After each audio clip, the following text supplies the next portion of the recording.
O Dark Souls dos reviews de jogos provavelmente é um dos vídeos mais famosos de One Piece aqui no YouTube.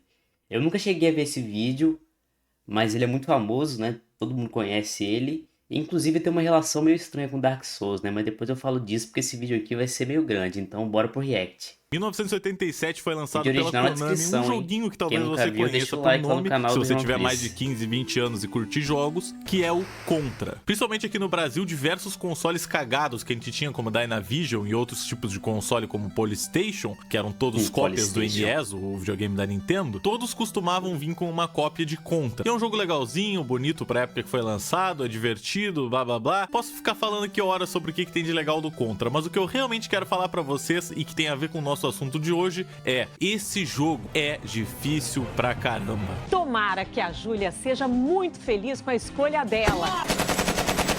Bem-vindo ao Contra. Tem soldados atirando de tudo que é lado, você tem que focar em diversos tipos de coisas diferentes, o estilo de jogo muda do nada, de uma cena pra outra. Colocando ele do lado de Ninja Gaiden e outros jogos dessa época, você consegue perceber que os jogos difíceis, Nossa, Ninja entre Gaiden, aspas, então. já existem há muito tempo. Nas minhas pesquisas eu encontrei que um jogo de NES nos Estados Unidos custava mais ou menos $40. Se você imaginar que naquela época o dólar não era tão alto, ainda assim é um bom preço para um jogo. É o preço que a gente chega a pagar hoje em dia em jogos atuais. Então como você fazia um jogo que se parecia com isso aqui?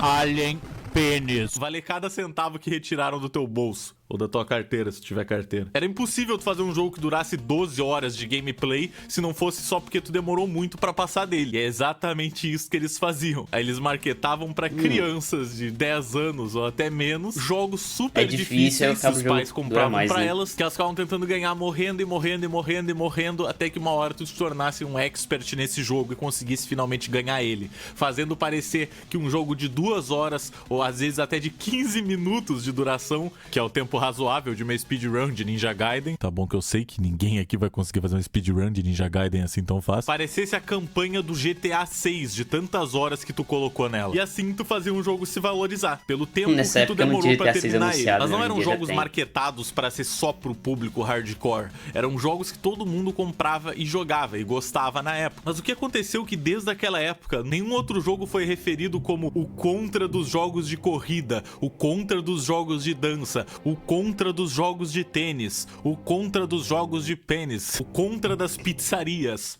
Sei lá, cara. E ainda assim, por alguma razão, um joguinho lançado em 2011 mudou completamente o sentido do que era um jogo difícil pra mídia. Porque Crash Bandicoot Insane Trilogy é o Dark Souls de Play 4. Crash Team Racing Nitro Field pode ser o Dark Souls dos jogos de kart. Nioh é a cópia Teve de Dark isso, né? Souls Todo mundo com alma. começou The a falar Surge que era é o Dark Dark Souls Souls de com alguma robôs. coisa. Retrowatch Severance, Blade of Darkness, o Dark Souls de 2001. O Dark Souls das capas de jogos. A influência de Dark Souls em Avengers Infinity War. E o meu pessoalmente favorito, Dirt Rally, é basicamente Dark Souls sobre rodas, vai tomando. E eu não posso nem reclamar tanto, porque até eu já fui culpado de uma comparação dessas, quando eu fiz a minha review de Mineirinho. Eu citei no título que o jogo era mais difícil do que Dark Souls. Mineirinho E é se você observar, outras sinistro pessoas de que jogar. fizeram vídeo na época colocaram que era tão difícil quanto Dark Souls no título também e não citaram meu vídeo.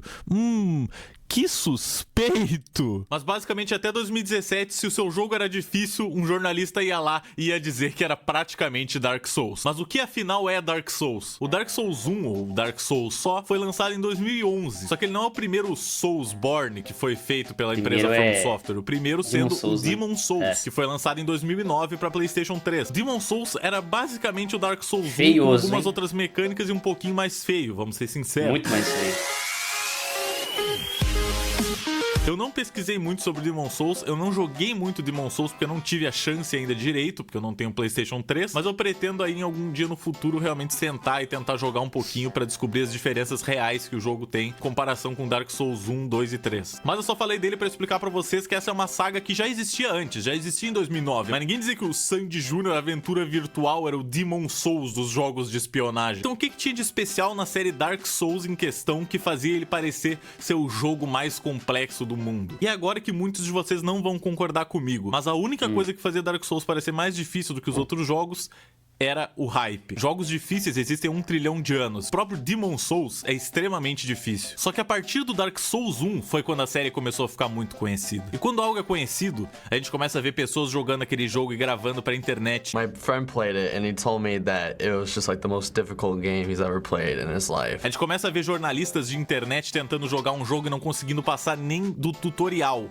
pra então chamar aquele de Dark Souls dos jogos de plataforma, como aconteceu com o Cuphead. E o meu objetivo aqui hoje, nessa review gigantesca, é fazer você esquecer tudo que você aprendeu sobre Dark Souls pela mídia e por outros youtubers ou outras pessoas famosinhas de internet e entender o que realmente é o Dark Souls e a cultura de rotular e desistir de coisas que são um pouquinho mais complexas do que você tá acostumado no seu Dark mundinho Souls casual. Várias Que vezes tipo de desisti. Angry Birds é este? Essa análise vai ser toda baseada no Dark Souls 3. Muitas coisas estão presentes no 1 e no 2, eu quero deixar isso claro. Porém, eu vou estar usando o 3 porque ele é um pouquinho mais fluido, mais bonito e mais fácil de passar alguns pontos que eu vou querer passar nesse vídeo. Mas eu indico que você jogue primeiro o Dark Souls 1, primeiro pra pegar a temática, eu joguei um, mas eu sempre porque querendo ou não, o desisto no controle dele é um começo. pouquinho mais duro, meio difícil assim de controlar. Então é melhor você jogar ele primeiro, porque se você tiver que dar um passo pra trás depois de jogar o 3, você vai ficar achando estranho e não vai conseguir focar no jogo. De qualquer modo, vamos lá pro Dark Souls 3. A história do Dark Souls 3 é o que eu considero uma história de narrativa não intrusiva. Você pode sinceramente seguir jogando o jogo sem ler porcaria nenhuma se você quiser. No início do jogo tem uma cinemática que fala um pouquinho da história, só que de maneira muito aberta. E depois disso você pode sair por aí sentando a porrada em todo mundo, deitando maluco na porra do chão, fazendo engolir cimento. Fique no chão onde é o seu lugar, Steve Mine. Aí você chega lá no fim do jogo, você derrota o último boss, você olha pra tela e diz: que porra foi essa?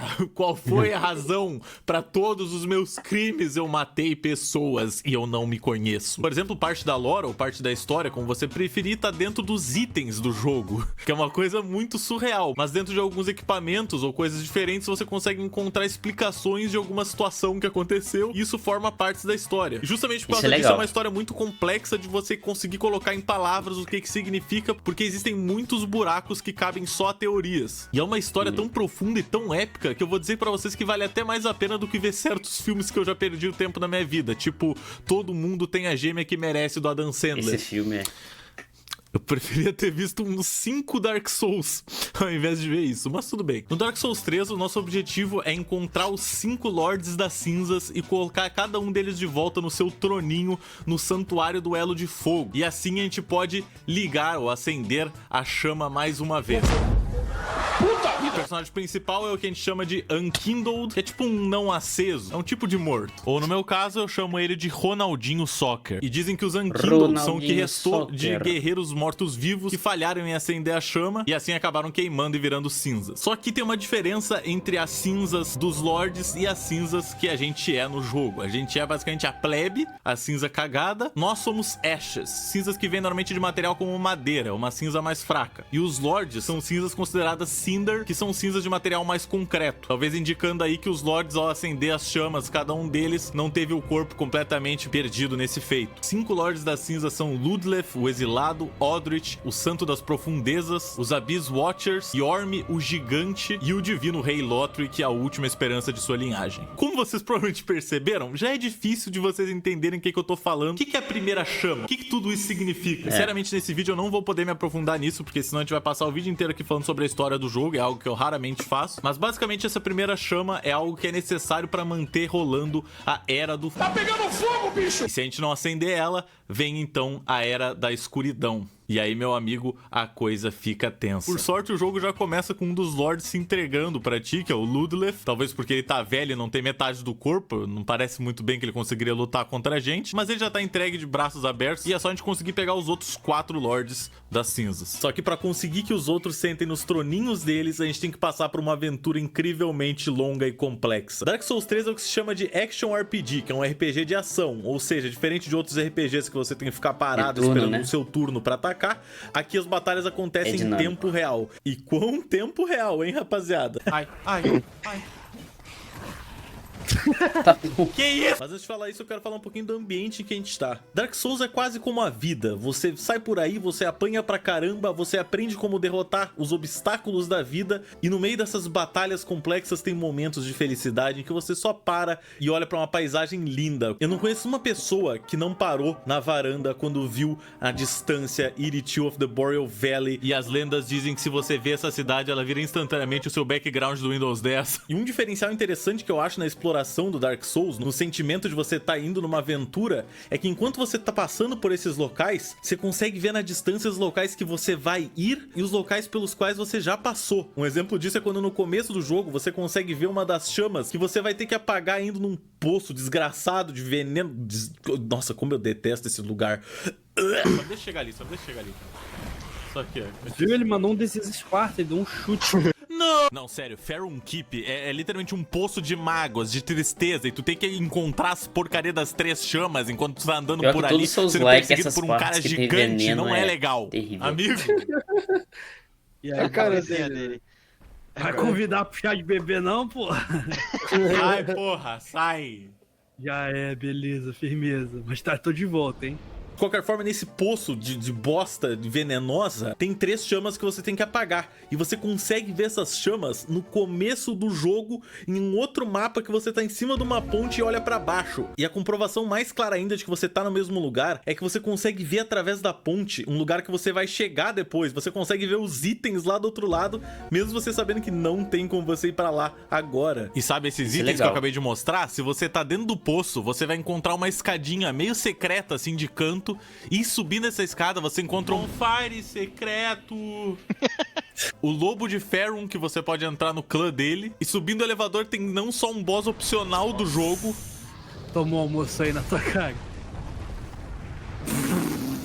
Solado. Como também chegando nesse cantinho super sorrateiro, nesse lugar que já é completamente opcional. Se você cair aqui e seguir andando, você encontra a ponte onde tem todos os itens que pilgrims você e os viu. itens que você viu lá do outro lado, No junto com o começo. dragão morto. Essa conexão incrível dos mapas é uma coisa que faz com que Dark Souls pareça um universo mesmo. Você se sente numa aventura que você tá percorrendo e deixando os obstáculos pra trás, e você sabe que vai vir uma coisa maior e mais tenebrosa depois, mas você vai conseguir, se você se esforçar, ultrapassar isso. E os mapas do Dark Souls tem tantas entradinhas, tantas portas trancadas, que você começa a esquecer de lugares que você já passou e não tinha como abrir. Você pode voltar neles, você só acaba se esquecendo mesmo, porque sua aventura é tão complexa e tão longa que você começa a esquecer dessas coisinhas bobas, tipo, tinha uma porta trancada lá no primeiro mapa do jogo, mas não deve ser nada. E tiveram coisas que, sinceramente, Pior eu só que descobri todo- depois de ganhar o todos seus jogo likes 3, bebeu 4 dessa vezes. fórmula, né? Eu não estou exagerando. Eu tentei platinar o jogo na Steam, que eu não consegui por causa do anel, filha de uma... Eu tentei platinar o jogo na Steam, e pra fazer isso você tinha que pegar todos os anéis e fazer 95%. quests, fazer coisas diferentes do jogo. E talvez mesmo que você tenha jogado Dark Souls 3 e tenha ouvido isso sair da minha boca agora, você vai estar impressionado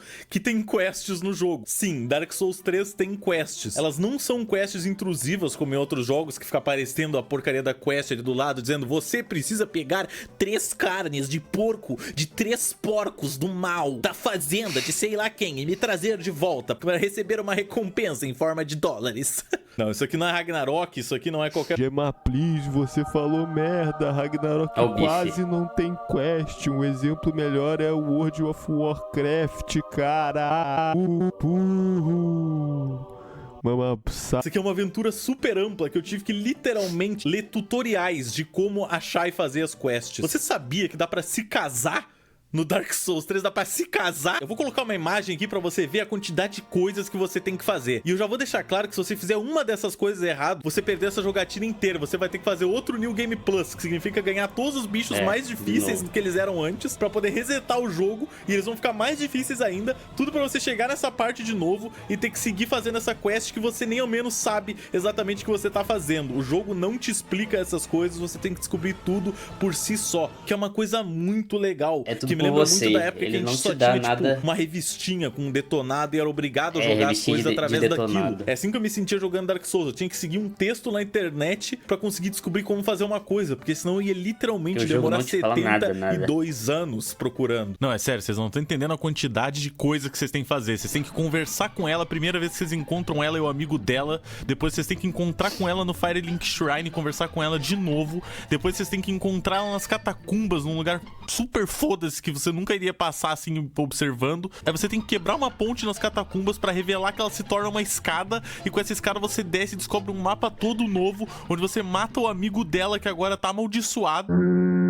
Você avisa pra ela que o amigo dela tá vivo, você mente basicamente que ele não morreu, que você não acabou de matar ele. Você então encontra com ela em um outro mapa, em uma igreja, você deixa um assassino invisível que tá observando ela matar ela. Parabéns, você finalmente conseguiu se casar. Foi tão simples e óbvio. Eu já vou avisar que é um spoiler da cerimônia, mas a sua mulher tá te esperando pra você perfurar ela com uma espada, matando-a. Quem me dera que todo casamento fosse assim, né, gente? Existem diversas storylines que estão acontecendo com alguns NPCs que você nem fica sabendo sobre. Passando rapidinho pra falar que não, isso aqui não é a nova linha da Gucci muito pica, isso aqui é realmente uma roupa de bispo que eu consegui derrotando os padres bostas, que são os bichos mais fáceis desse jogo inteiro. Então, por favor, ignore que eu sou o Papa. Tem um bandidinho que tá atrás da mulher dele, em um lugar do mapa você encontra o osso da mulher dele, você devolve pra ele, ele entende que ela faleceu e ele fica muito triste, que é de se partir o coração. E você pode mandar ele pra procurar itens pra você diversas vezes, conversando com ele. Só que na última dessas vezes, você consegue encontrar o corpo dele em um mapa, significando que ele faleceu, talvez de um pulo mal executado, ou algum bicho matou ele e deixou ele ali. Eu não tenho essa informação agora, mas ele está muito do morto. Que mundo é esse tão cruel? Mas acho que de longe o prêmio de história mais triste da saga Dark Souls vai pro Dark Souls 1 com a história do Artorias e do Sif, o grande lobo dele. O Artorias era um cavaleiro muito forte, ele era considerado um Abyss Walker, que é um cavaleiro que consegue andar no abismo da escuridão. Ele tinha um anel especial que fazia com que ele pudesse aguentar o abismo, e lá ele foi com esse anel pra tentar batalhar contra as forças da escuridão. Só que infelizmente a missão dele não foi um sucesso, e antes dele ser completamente engolido pelo abismo, ele jogou o grande escudo dele pra proteger o seu lobo Sif. E então, uma centena de anos depois, o seu personagem chega onde tá o túmulo do Artorias pra tentar conseguir o anel que deixaria você entrar no abismo. Só que o Sif tá lá e batalha contra você não pra te matar, mas pra te impedir de fazer o mesmo erro que o dono dele. Só que infelizmente, pra progredir no jogo, você é obrigado a matar o Sif. E aí que vem talvez o momento mais triste do jogo, que é quando você vê ele mancando quando tá com pouca vida e você sabe que ele já não tem mais a menor chance. Eu não sabia disso. Nunca cheguei tão longe ainda mais triste? no Dark Souls 1. Não importa a sua resposta, porque aqui vai a história de dois bichinhos que você encontra em uma cela do Dark Souls 1. Esse dragão careca aí é o Sif the Scaleless, e fora ser um traidor pra raça dos dragões, ele também é um desgraçado porque ele fez os capangas dele saírem por aí pegando diversas mulheres do reino pra poder fazer experimentos nelas, que acabaram transformando elas em monstros. E em certas ocasiões, quando você chega nessa cela, elas vão estar hostis. Só que mesmo quando todas estiverem hostis, vão ter sempre duas num canto que nunca vão tentar te atacar. E se você parar do ladinho delas, você vai reparar que elas estão chorando, porque elas ainda têm algum tipo de sentimento que elas tinham antes de serem transformadas.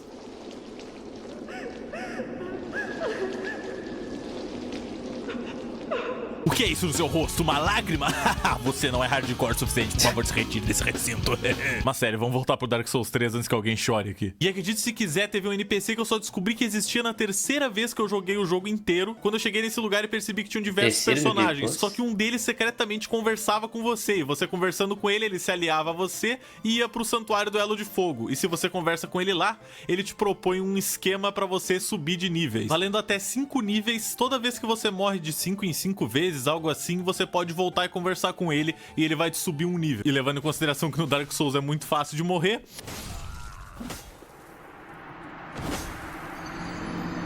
digamos que não é uma tarefa muito difícil subir esses níveis. Mas é importante ressaltar que você tem que fazer tudo isso antes de você derrotar os Abyss Watchers, porque o jogo é tão específico, mesmo nessas coisas que você nem sabe o que você tá fazendo, que se você matar os Abyss Watchers, ele vai aparecer morto numa ponte depois. E eu falei pra vocês até agora de NPCs legais e de histórias tristes, mas aqui vai uma história triste, porque o cara é um grandíssimo de um filho de uma puta careca, Vin Diesel arrombado. Na série Souls existe um desgraçado chamado Patches. Ele aparece no Demon Souls, no Dark Souls 1, 3 e no Bloodborne. Nada de errado aqui. Uma aranha com cabeça de careca. Que mundo é? E esse desgraçado é detestado por todo mundo por uma razão muito simples. Ele te trai toda vez que ele pode. Toda vez que tu vê um careca na série Souls, toma cuidado, porque é muito provável que ele vai te passar a perna. No Dark Souls 1, você tá nas catacumbas, lá na maior escuridão, já tá com o cu na mão, você encontra esse cara, você pensa, nossa, legal, um outro NPC pra eu poder conversar, quem sabe ele vai me ajudar. Aí ele te fala pra chegar na beira e dar uma olhadinha. Quem diria, ele te dá um chute e te mete pra dentro do buraco cheio de monstro bizarro. No Dark Souls 3 você encontra o Cebolão num castelo e ele é um dos personagens mais amados da série. E ele te fala que do outro lado do castelo tem tesouros, e é pra você tentar atravessar uma ponte pra pegar. Só que no que você tá atravessando, a ponte começa a cair pra onde tem os gigantes. O Cebolão tira o capacete e você descobre que é o Patches, que roubou a roupa do Cebolão e ainda aprisionou ele num poço, que você tem que salvar ele depois. E quando você volta e fala com ele, ele fica todo na defensiva, pede desculpa, e se você perdoa ele, ele vai pro santuário do Elo de Fogo. Só que no santuário, se você tenta entrar numa torre, você sobe até o topo dela, pega o seu item, e quando você volta, ele te trancou dentro da torre e te obriga a se jogar lá de cima. Ele te obriga a se jogar lá de cima. Ou seja, esse cara teve todas as chances do mundo de ser perdoado e ele ainda é um desgraçado. Não merece compaixão, careca, cabeça do meus ovos. E não vai pensando que é só o NPC que essa peca não, tá? Com paredes que aparentam ser sólidas, mas são iguais ao vidro falsas, do carro né? do Elon Musk.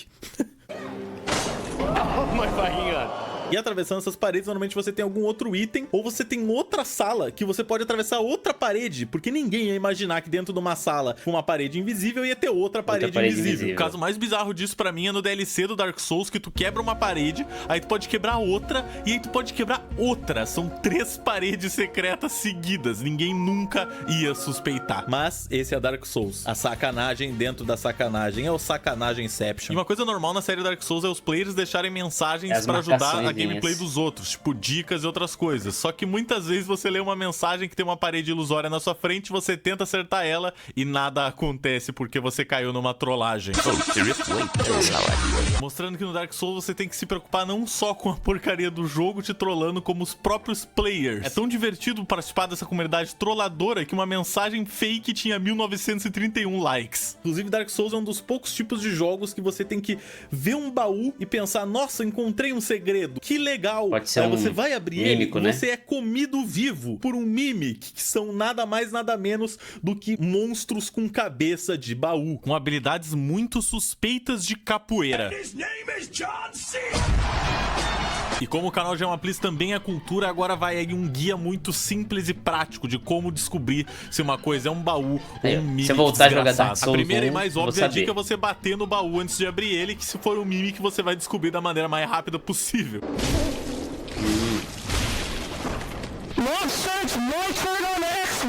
O segundo método é prestar muita atenção e ver se o baú tá respirando, que é uma coisa que madeira não costuma fazer. E a terceira é uma rima muito simples: se a corrente tá pra frente, aí vem merda, gente. E um drop desses big bostas, inclusive, é a própria cabeça de baú que você pode usar pra ganhar mais almas toda kill de um bicho que você executar. Só que com o detalhe de que você fica perdendo vida o tempo inteiro, ou seja, Dark Souls, sempre te dando uma coisa boa e tirando ela logo em seguida pra fazer você chorar. Aproveitando que a gente tá falando do Mimic, o cenário do Dark Souls 1 e do 3 funciona muito bem por causa do posicionamento de alguns inimigos também. Às vezes você tá passando num lugar que você nem percebe que vai ter uma entradinha do lado, e daquela entradinha vai sair um cara pra te bater e te jogar pra fora de um cenário. Agora a gente sorrateiramente cai aqui, pula aqui pra baixo no jogo, e você vai ficar puto da vida, mas ao mesmo tempo você vai dizer, caraca, esse jogo é esperto, porque ele sabia me pegar no momento que eu mais estava desligado. Uma boa colocação.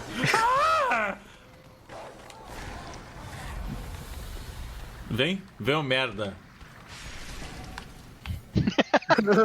Beleza. Esse, meus amigos, é o maior ponto do Dark Souls. Você não consegue simplesmente entrar numa sala que nem um insano filho da puta matando todo mundo. Só se você já for profissional. Porque a primeira vez que você entra numa sala fazendo isso, você toma um pau desagradável. Você pega de surpresa. Parece o orangotango. Toma. Aí, ó, mata os animais aí. Filha da puta, chama o Obama. E você sai de lá pensando, meu Deus, ano que vem eu volto. Só que o ano que vem, quando tu volta, tu tá preparado dessa vez. Tu já entra com o escudo na mão, tu entra devagar esperando pra chamar só um inimigo por vez pra você conseguir aguentar a porrada deles. Você começa a trabalhar com estratégia. E é por isso que eu considero Dark Souls quase que um jogo de terror, pra ser bem sincero. Só descer essa escada. Tem aqueles caras lá, mas eles são inofensivos, são os caras que ficam rezando só. Agora é só pegar esse item aqui. Olha só as bombas que eu vou atirar no...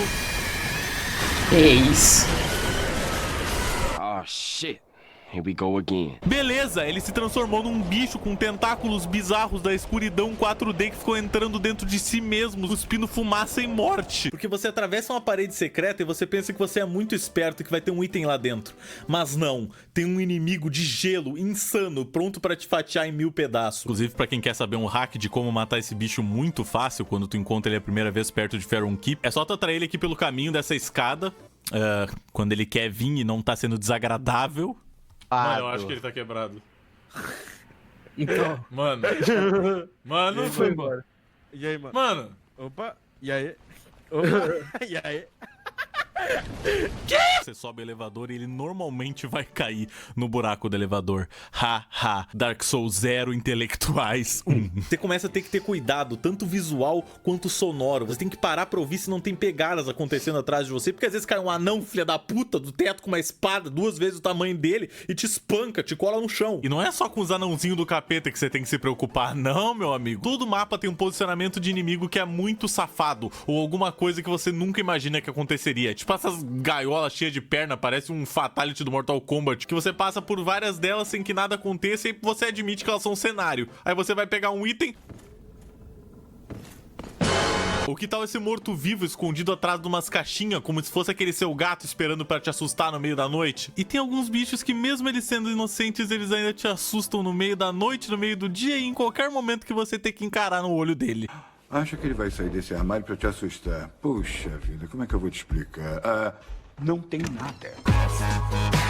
Um momento que eu acho que exemplifica muito bem como o jogo esconde as coisas de ti e ainda tenta te pegar em armadilhas sorrateiras é esse momento que tu tá nas catacumbas, você passa por uma ponte toda caindo aos pedaços e se você olhar pra trás você vê um esquadrão, uma porra de uma legião de esqueleto vindo atrás de ti pra te pegar. Só que se você bate na ponte, ela quebra e todos eles morrem de uma só vez. Agora imagina o que acontece quando você não quebra a ponte. E eu, de todas as pessoas do mundo, que sou um dos maiores casuais que já existiu, por mais que eu devesse detestar isso, eu acho incrível esse sentimento de terror que o Dark Souls te coloca. Porque não é um medo causado por achar que vai ter um bichinho assustador nessa sala, hein?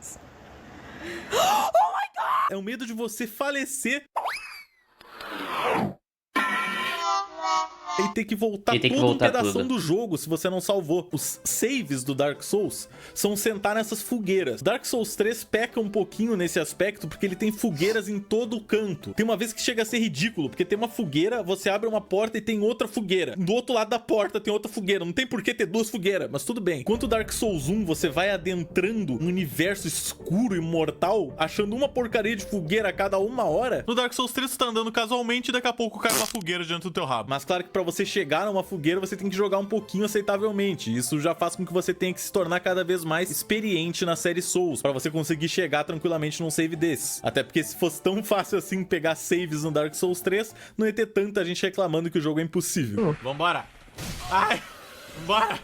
Isso sem falar dos trilhões de atalhos que tu abre no Dark Souls 3. Se você for bom de esquiva, você pode simplesmente esquivar de todos os bichos de um cenário e correndo e abrir uma porta. Se você abrir essa porta, pronto. Você pode morrer se você quiser, que você volta do bonfire e pelo menos aquela porta já vai estar aberta e você vai poder passar direto por ela e vai ter um atalho.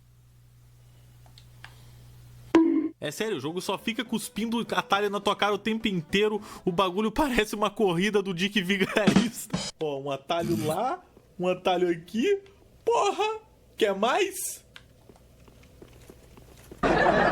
Mas eu realmente não posso dizer que nesse ponto ele é mais difícil do que Dark Souls 1. Um bom exemplo disso é a batalha final dos 2 jogos. As duas se passam nesse cinzeiro gigante que você tá dentro. Isso não é neve, isso são cinzas. Tendo uma fogueira bem no começo desse lugar. Você navega através da terra do pulmão preto até chegar no boss. A diferença é, no Dark Souls 3, você só sobe essa montanha até chegar no boss. Ninguém te impede, nada. No Dark Souls 1, você tem uma caminhada que é o triplo do tamanho, com alguns dos inimigos mais difíceis do jogo te esperando no meio do caminho, que você tem que tentar ignorar, porque se você tentar entrar numa batalha com ele toda vez que você morrer, você vai ficar insano. E ok, dá pra ver que o caminho tá mais difícil, mas o caminho realmente fica mais difícil se você morre no boss e tem que fazer isso de novo, e de novo, e de novo, e de novo, enquanto no Dark Souls 3 você só morre no boss, volta do começo do caminho dos fumantes e sobe sobe de novo sem ninguém te incomodar. E eu vou deixar claro que eu não acho isso um ponto que deixa o jogo difícil, é só um ponto que deixa o jogo meio chato às vezes, porque é realmente uma coisa que você é obrigado a passar. Você tem que estar num dia muito paciente pra conseguir isso, ou você tem que estar com sangue nos olhos pra seguir tentando. E é por isso que a grande maioria das pessoas só risca Dark Souls como um jogo difícil, porque não conseguiu chegar lá com a estratégia necessária pra desviar do cara e ganhar dele de uma só vez. Não, ele teve que fazer o mesmo caminho 15 vezes, e isso aos poucos vai deixando um ser humano meio louco. Quero aproveitar que a gente tá falando sobre os bosses do Dark Souls 1 e Dark Souls 3 pra justamente falar do link que eles têm entre eles. No Dark Souls 1, o boss final é o Gwyn, que é um cara que, por mais que tenha um nome parecido com o da prima do Ben 10, foi o maior lord que já existiu da Terra na Era do Fogo. O cara era responsável por tudo aquilo e todo mundo, o jogo inteiro, fala pra ti que o Gwyn é incrível, que o Gwyn é o dono de tudo, que o Gwyn é forte, que o Gwyn vai te demolir se você der de cara com o Gwyn. E aí você finalmente chega na batalha final, você olha pra ele e ele é um idoso, alto e cagado. E eu até hoje acho isso uma decisão estranha do Dark Souls, não fazer o boss ser o maior, mais gigante de todos. Mas por um lado eu também acho interessante que eles tiveram a coragem de fazer o boss final, na verdade, ser um dos mais fáceis em comparação com outros boss desse jogo. Gwyn não é o seu boss final que você esperaria. Ele tá velho, ele tá demolido, passaram anos desde que ele foi esse Lord forte. Muita coisa ruim aconteceu com ele, então ele tá meio fraco mesmo. E você só consegue derrotar ele porque ele de fato não é mais como ele um dia foi. E no Dark Souls 3, a gente tem o Soul of Cinder, que é uma criatura criada pra proteger a chama de você e feita com base nos lords passados que linkaram a tal chama. E a parte legal é que essa batalha tem duas fases e na segunda fase você se depara com nada mais nada menos do que um set de golpes muito parecidos com o do Gwyn do Dark Souls 1. E eu preciso dizer pra vocês que enquanto eu tava editando esse vídeo ainda, o meu amigo Vector me apontou um negócio que eu nunca tinha nem reparado, que é mais uma prova de que esse jogo aqui tá sempre te entregando novidades mesmo depois da milésima vez que você jogou. Se você prestar muita atenção na segunda parte da batalha contra o Cinder, você vai reparar que a música começa a aparecer muito com a música da batalha contra o Gwyn do Dark Souls 1, solidificando mais ainda essa ligação entre os dois boss.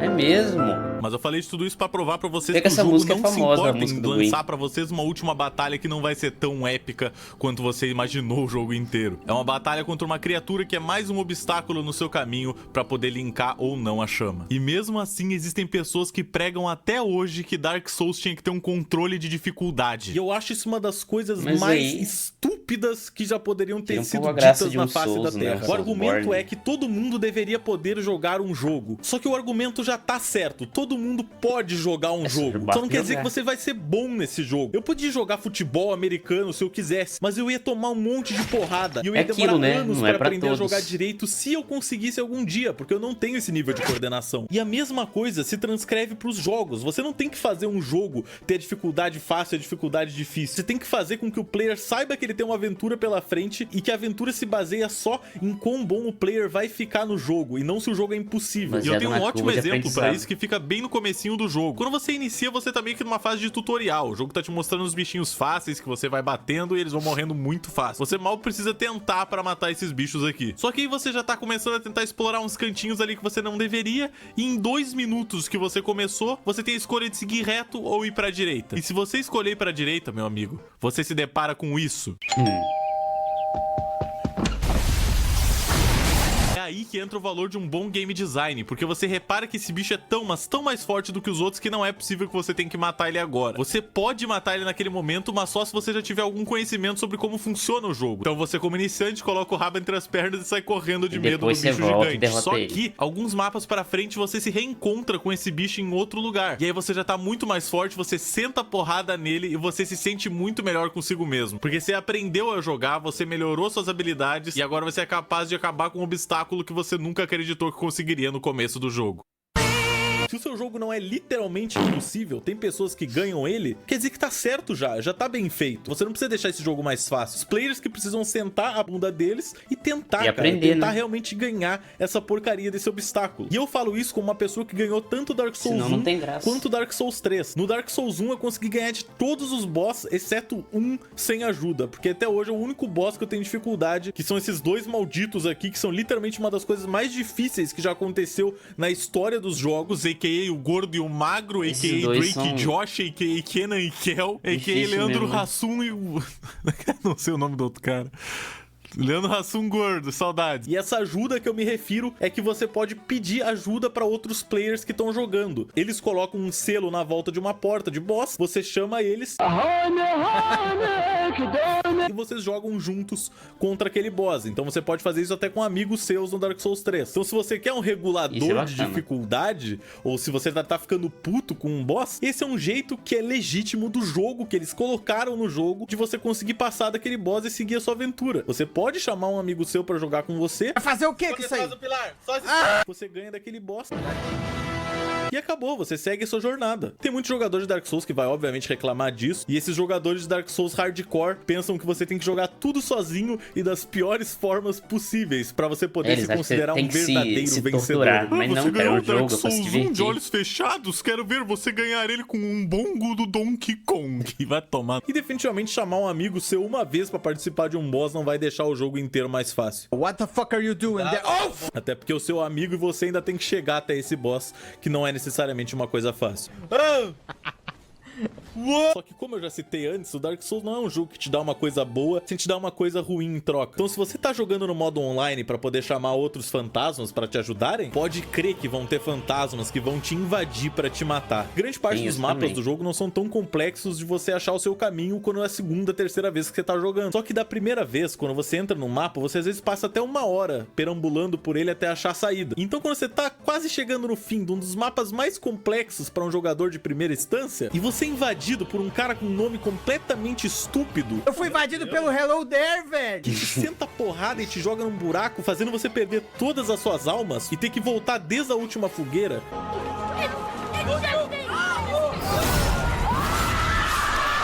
Pode crer que você vai ficar chateado. E aí, rapaziada, como é que vocês... Oi, caralho! E o Dark Souls é tão desagradável que se você é invadido, você não pode acender a próxima fogueira. Mesmo que você chegue nela antes do cara te bater, você não vai conseguir sentar nela. Ou seja, você não vai conseguir salvar. E você só vai poder salvar quando você derrotar aquele invasor. Por sorte, existem itens que deixam participar de grupos no jogo. E um dos grupos que você tem é o Caminho Azul. E o Caminho Azul faz com que pessoas que são sentinelas azuis, que é um outro grupo, possam ser chamadas pro seu mundo toda vez que alguém te invade automaticamente. Então você tá lá de boa, é invadido por um desgraçado fudido e chega uma frota pra te salvar das dificuldades. Me and the boys indo sovar de porrada ao invasor. Já quero deixar claro que deixar o jogo como offline não te faz ficar salvo de nada, porque o jogo também tem scriptado alguns encontros com invasores que são NPCs, e a grande maioria deles tem uma história por trás que você vai descobrindo aos poucos. Tipo o momento que eu tava andando pelo castelo e do nada fui invadido por um cara chamado Dedo Longo Kirk, o Dark Souls do exame de próstata. Da primeira vez que eu joguei o jogo inteiro, só matei esse cara aleatório, achando que ele era um invasor qualquer scriptado pelo jogo pra estar ali naquele exato momento. Só que eu descobri que nesse mapa tem um caminho super secreto e muito chato de passar, inclusive. Quando você abre a porta, você encontra uma mulher chamada Rosália. E a Rosália tem diversos guerreiros que são aliados do clã dela. E um deles é ninguém mais, ninguém menos que o Kirk.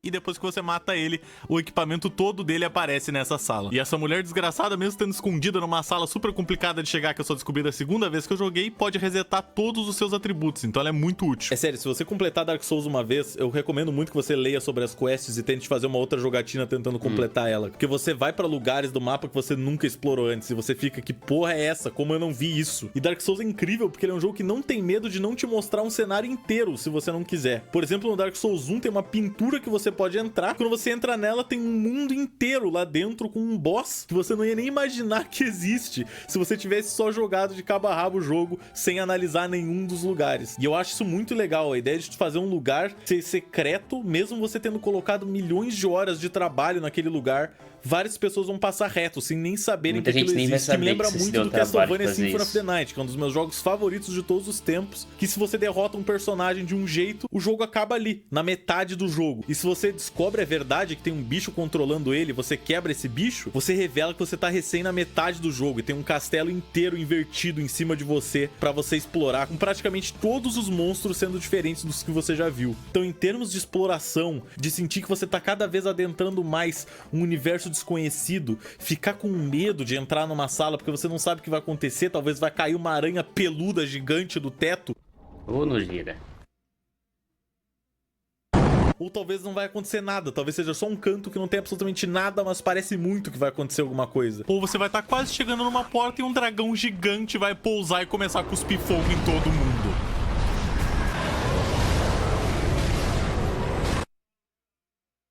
É um jogo que você consegue repetir 4 vezes e eu prometo que vão ter coisas que você não vai ter feito nas outras 3 vezes. Isso pra mim é 100% da diversão do Dark Souls, você explorar esse mapa e saber que a sua curiosidade é tudo que vai te destruir. Porque literalmente diversos dos problemas que o personagem encontra é porque ele resolveu tocar em alguma coisa que ele não deveria. O que é esse monte de madeira aqui? Ih, homem cachorro gigante, gelo.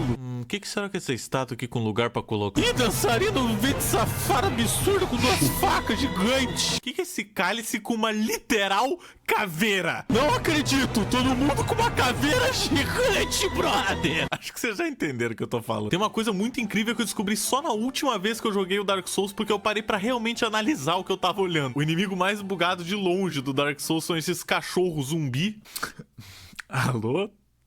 Era pra tu tá me mordendo, me machucando. Que se tu tá tentando fazer uma speedrun de um cenário, meu amigo, eles vão te complicar a vida, porque eles conseguem teleportar pra cima de ti. Por muito tempo eu achei que eu tava louco quando eu pensava que eles simplesmente tinham surgido na minha frente quando estavam me perseguindo, mas eu consegui gravar o exato momento em que um cachorro spawnou em cima do meu bonfire. Que isso, cara? E antes de você atravessar uma ponte numa floresta, tem um buraquinho que você pode cair. E caindo nele, você encontra uma cadela grávida. Parece brincadeira. E até onde eu sei, é o único lugar do jogo que aparece essa cadela grávida. Eles fizeram um modelo de uma cadela grávida inteiro, só pra esse colocar aqui. Mas a gente não específico. precisa parar aí. E que tal a batalha inteira do Midir? O Midir é um dragão gigantesco que você encontra numa ponte quando você tá passando por ela. E tem 2 coisas muito interessantes sobre ele. A primeira é que parece ser impossível derrotar ele quando ele tá naquela ponte, porque ele fica só espancando tudo e passando um laser explodindo a porcaria da ponte. Só que tem um spotzinho exato que se você ficar paradinho, ele erra todos os ataques e você tem um tempo de ir bater nele e voltar pro lugar.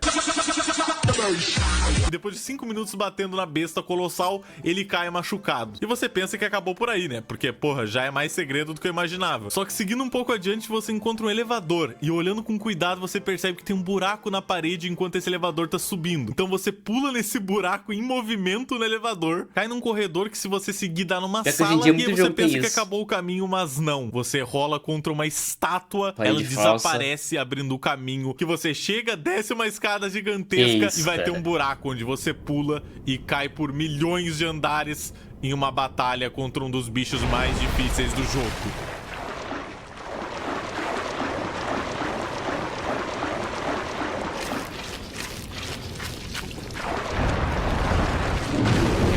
E por falar em elevador que leva pra um andarzinho secreto, também tem esse outro aqui naquela parte em que você mata o bicho de gelo lá no fundo, que você nem se liga disso, mas são 2 elevadores. Se você clica no elevador, ele desce e aparece outro elevador vindo lá de cima. E se você sobe nesse, você encontra o gigante que tá atirando lanças enormes em você quando você tá tentando passar por um caminho. E se você conversar com ele, ele simplesmente para pra sempre e facilita de você passar em 2 lugares do jogo. E no meio desse elevador tem uma estrutura de madeira que se você pisar, você anda mais um pouco, encontra o Cebolão, que é o melhor personagem do jogo, e tem todo um pedaço do mapa secreto ali, que tem uma batalha contra um demônio gigante de fogo. Só indico que você não erre o pulo na hora de pular do elevador, porque...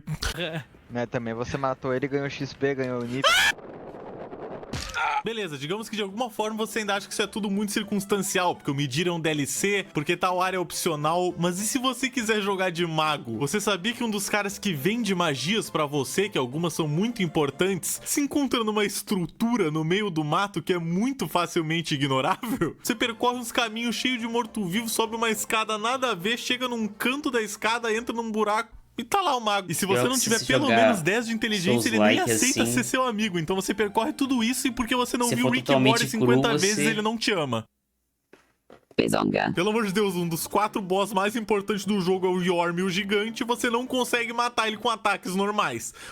Você chega lá, você dá um ataque nele, você tira quase nada de vida e você fica... Putz, que rolou, meu? E aí você descobre que lá no trono dele tem uma espada especial que você tem que equipar no meio da batalha, que vai soltar um super ventão que vai conseguir acertar ele. Isso sem falar na torre desagradável, que você consegue ver que tem um bonfire, mas você não faz ideia de como é que você chega lá. Mas porra, mó óbvio, é só você correr contra esse buraco que normalmente te levaria à morte, que daí você vai descobrir que tem uma ponte invisível que você consegue percorrer pra chegar do outro lado e entrar no Covenant da mulher e no bonfire. Era óbvio, porra, esse jogo tá me deixando louco. Jogo de exploração. Pelo amor de Deus, tá tudo na cara, gente. E eu posso falar com tranquilidade que a coisa mais divertida que eu vi em todas as minhas gameplays de Dark Souls 3 foi essas mesas aqui. De fora parece uma mesa comum cheia de potes em cima, mas meu amigo, se você soubesse a aberração de programação que isso aqui é, eu vou ter que colocar isso aqui em slow motion pra vocês perceberem, mas se você quebra essa mesa que tem todos os potes em cima, ao invés dos potes caírem normalmente, eles são reposicionados, ou sei lá, se eles não são apagados e recriados todos no mesmo ponto no centro da mesa. E dá pra perceber isso claramente de um frame pro outro. Eles só piscam e aparecem lá embaixo. E não teria nada de fantástico nisso se um segundo depois eles não se transformassem numa tripa de potes que estavam todos juntos no mesmo espaço ao mesmo tempo contra a física. Antes de passar pra parte final do vídeo, eu quero falar sobre um assunto que é muitíssimo importante na fanbase de Dark Souls, que é o Fashion Souls. Aquele ali eu derrotei, hein? Mas é o primeiro do jogo. Não, Fashion Souls não é um evento em Paris. A Gisele Bündchen não faz parte desse movimento. E para explicar melhor para vocês o que significa isso, eu tenho que dizer que Dark Souls é um daqueles jogos que tem muito, mas muito equipamento por aí. Tem diversos sets no jogo. Não importa o seu porte físico, vai ter armadura para você. Você pode estar extra PP ou você pode estar XXXL, moleque. Periclão de Armor. Tem armadura que diminui o tamanho da tua cabeça para um nível sub-humano. Tem armadura que aumenta o tamanho da tua cabeça gigantescamente. Tem a roupa pica do Papa. Diversos sets que são só dos boss do jogo. O set do Artorias do Dark Souls 1 que eu comentei também tá no Dark Souls 3, mesmo ele não aparecendo no jogo. E é importante ressaltar que dependendo dos atributos que você tem no jogo, você não aguenta colocar uma armadura muito pesada, porque dependendo da armadura que você colocar, ela vai ficar como sobrepeso pra você. E isso muda a gameplay do jogo, porque você começa a fazer o que a gente chama de fat rolling, que é uma rolada que você basicamente tira os pés do chão e logo em seguida volta pra ele com uma pancada muito forte nas costas. E se você for muito, mas muito pesado mesmo, nem tirar os pés do chão você consegue. E a partir daí foi criado o Fashion Souls, que era uma ideia de você fazer uma roupa muito bonita e que talvez ao mesmo tempo você consiga usar de preferência, misturando todos os sets do jogo. E hoje, pesquisando pro vídeo, eu descobri que tem até um Reddit só pra Fashion Souls Prepare to Style Edition. E nesse Reddit as pessoas agem como se fossem top models e postam lá os seus maravilhosos sets de toda a série Souls. Mas pra quem se interessa, o meu favorito é pra sempre o Cebolão. E não tem jeito. Mas agora chega de enrolação, chega de gracinha, vamos pra pergunta que não quer calar. Eu acho que Dark Souls 3 é o jogo mais difícil de todos os tempos, impossível de você ganhar. Óbvio que não. Eu que sou imprestável em grande parte dos jogos já consegui ganhar ele. Tá bom, você vai escrever aí nos comentários que foi porque eu ganhei com a ajuda de um amigo em um boss, ou porque etc, etc, etc. Mas eu acredito fielmente que qualquer pessoa que consegue jogar um Mario, que consegue jogar qualquer coisa com um controle ou um teclado e mouse, consegue passar por qualquer adversidade do Dark Souls. Na verdade, já teve gente que conseguiu ganhar o jogo com coisas que não eram nem ao menos um teclado e um controle. Tem um cara que já ganhou o jogo com Dance Pad para jogo de dança, já ganhou o jogo com uma direção para jogo de corrida, já ganhou o jogo com um controle de vara de pesca, com uma mesa de DJ. Eu não sei porque eu gosto muito da ideia dele ficar girando aquele disco ali pra conseguir fazer qualquer ação. Deviam usar mais isso no jogo, devia ser obrigatório. E se já não tá idiota o suficiente pra vocês e provando que o jogo não é impossível, ele já ganhou o jogo com bananas. Bananas conectadas com igual o Calango, né, que conseguem sentir o movimento Elden Ring e dar um input como um botão. Batata, ele usou violão, isso não lembro. Acho pra que é ganhar batata, o Dark Souls. Minecraft.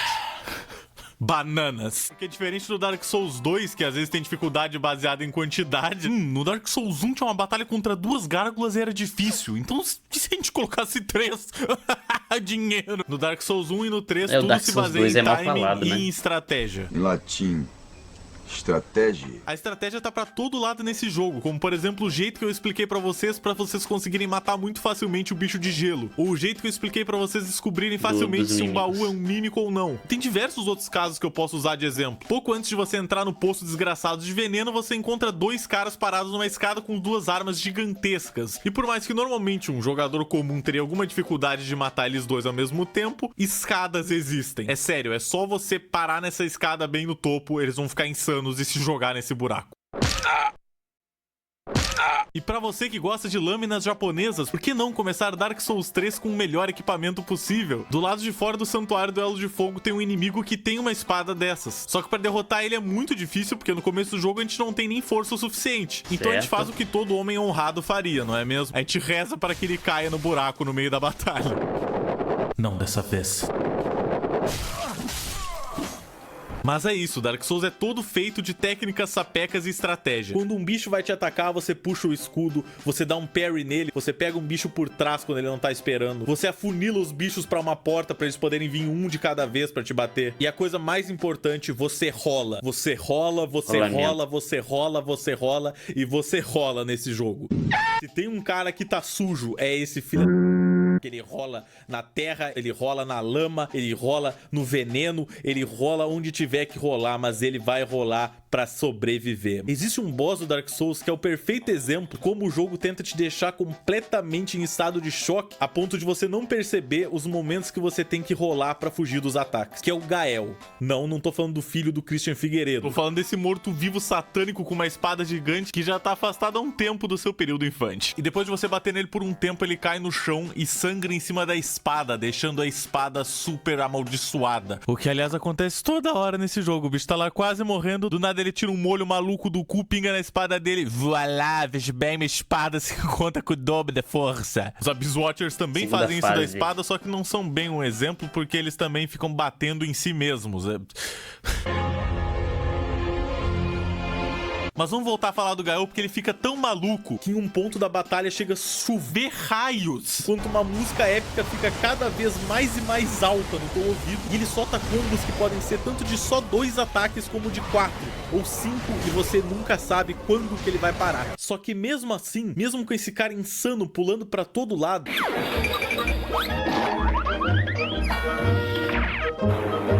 depois de 20 vezes que você batalha contra esse cara e para pra realmente analisar, você começa a ver as patterns dele. Você começa a pegar cada movimento que ele vai fazer, quando ele vai fazer esse movimento. E você rola, meu amigo. Você rola e escapa de cada um dos malditos começa ataques a virar dele. Porque aqui já, é tudo questão de timing e conhecimento de outras jogadas. No Dark Souls você não vai entrar num boss e ser o melhor do mundo direto. É praticamente impossível só se você der muita sorte. A não ser que seja esses padre velho aqui, porque eles não têm nenhum tipo de porte físico necessário, não são nenhum Fábio de Mello, entendeu? Facinho, facinho, porra. A maior possibilidade é que você vai entrar num boss do Dark Souls, tomar um pau, mas você vai ter saído aprendendo diversos dos ataques, pra da segunda vez você tomar um pau de novo. E aí vai melhorando. Mas você foi mais longe porque você já sabia os ataques. Até que uma hora você derrota ele e você se sente muito, muito bem. Porque você não desistiu. Você sabia que era difícil. Você sabia que não ia ser fácil passar dele. Mas você conseguiu. E o Dark Souls 3 tem tudo que é tipo de boss. No momento tu tá socando os testículos de uma árvore gigante.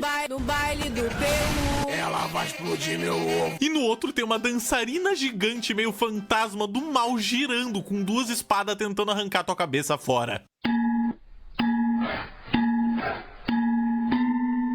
Inclusive, eu quero aproveitar que eu tô falando dos boss para dar o meu top 3 design de boss do Dark Souls 3, apontados por fatos científicos baseados completamente na minha opinião falha. Em primeiro, eu já consigo pensar no Príncipe Lothric e no Príncipe Lorian, que eles são os dois juntos como uma coisa só. Príncipe Lorian sendo o mais velho, que é esse grandão aqui que usa espada, que acabou sendo consumido também pela mesma maldição que consumiu o seu irmão, e aí perdeu o uso das pernas direito, então ele meio que se arrasta e ele é mudo. E em cima dele tem o Lothric, que tá sendo carregado por ele, que consegue ainda usar magia, mas que é extremamente fraco. Eu acho um design muito bacana essa ideia dos irmãos se ajudando pra tentar te derrotar. O visual deles fica muito interessante e acaba sendo um design de batalha diferente, porque tu tem que bater neles o suficiente até o Lorian derrubar o Lothric no chão, e aí você pode acertar o Lothric diretamente e tirar bastante vida dele e etc. E eu não sei se eu já comentei isso, mas pelo amor de Deus, a soundtrack dos boss e do Dark Souls todo em geral é épica sempre. Sempre. O segundo é um boss de DLC, que é o Nameless King, que eu não preciso nem dizer nada, né? Ele tá voando numa porcaria de um dragão na primeira fase dele, passa dando rasante, tacando raio em ti, é uma desgraça, é um caos completo. E na segunda fase dele, ele desce do dragão e vai mano a mano contigo, numa porradaria estrondosa que coloca Zeus no chinelo. Olá, galera do Manual do Churrasqueiro. E por último, mas não menos importante, talvez um dos boss mais difíceis desse jogo, na minha singela opinião,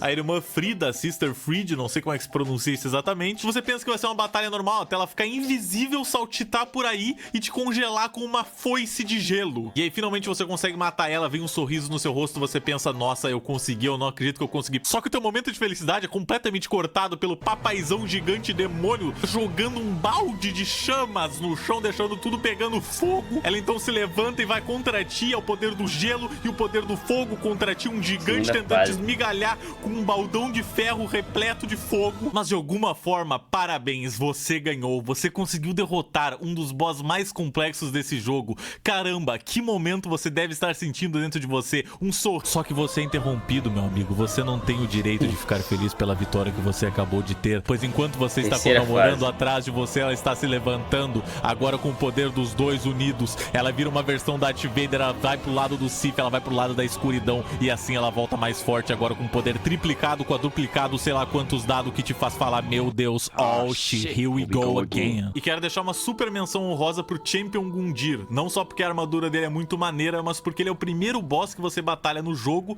no primeiro cenário de todos, e horas de gameplay depois você acaba entrando numa versão meio em ruínas desse cenário, como se a escuridão tivesse tomado conta daquele lugar, e se você vai até a arena onde você encontrou ele da primeira vez, ele vai estar lá, só que dessa vez muito mais poderoso. Ou seja, mais uma vez o Dark Souls jogando na tua cara que eles sabem fazer um bom game design de uma jornada, porque você percebe que essa sua aventura nada mais é do que um ciclo com uma linha muito tênue entre o passado, o presente e o futuro. O ciclo da Era do Fogo, que diz que toda vez que a primeira chama estiver em apuros, a história da jornada do herói vai se repetir mais uma vez. E quero deixar também uma menção honrosa rapidinha pro Crystal Sage, também conhecido como um boss mais fácil desse jogo, que você chega, dá 3 petelecos na cara e ele volta chorando pra mamãe dele. Ha, noob. Então não, Dark Souls não é impossível. Dark Souls é como qualquer outra tarefa que você tem que aprender o que você tá fazendo. Se você considera desenhar uma habilidade que você consegue sim aprender, se você colocar sua mente naquilo, se você realmente treinar, se você der o tempo que você tem que dar pra você mesmo aprender, você vai ver que Dark Souls é a mesma coisa. E na verdade, esse sentimento que eu tenho com Dark Souls passa pra diversas outras coisas da vida. Eu vejo muita gente reclamando que não consegue justamente desenhar, que não consegue editar vídeos, que não consegue fazer modelagem 3D, que não consegue aprender a programar. Diversas coisas que se baseiam apenas em você ter o tempo necessário pra fazer isso. Se você tem o luxo de ter o tempo, você tem como conseguir fazer isso. Você criar coisas ao invés de simplesmente passar a sua vida em branco é algo que te torna muito mais feliz. Então se você tem um tempinho que seja de 1 hora por dia que você não faz nada, pega um livro, começa a treinar a desenhar, começa a ler na internet sobre programação. E é por isso que eu digo que Dark Souls é como a vida.